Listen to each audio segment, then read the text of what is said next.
बिस्मिल्लाहिर्रहमानिर्रहीम। अज मैं अपने अल्लाह का भी बहुत ज़्यादा शुक्र अदा करनी हाँ ते मेरे बेटे पुलिस ने बारयाब करा के पेश कर दिया।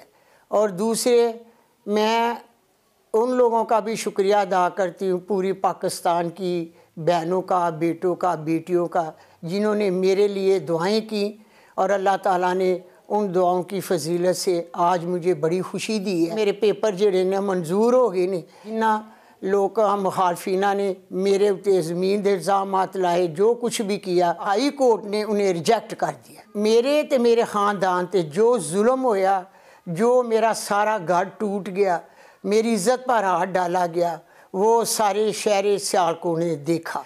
अब 8 तरीक को शहर सियालकोट के गैरतमंद मेरे बेटे, गैरतमंद मेरियां बेटियां, गैरतमंद मेरियां बहना 8 तरीक नूं वोट की ताकत नाल ख्वाजा आसफ नूं जवाब देंगे, इस वास्ते कि वो किसी दी माँ के गिरेबान च हाथ नहीं डाला जाएगा।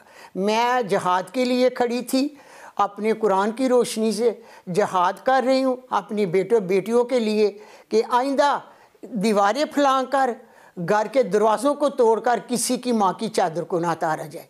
मेरी शहर सियालकोट के अवाम उस दिन अपने वोट की ताकत से मुखालफिन को जवाब देगी। पाकिस्तान जिंदाबाद, इमरान खान पाइंदाबाद।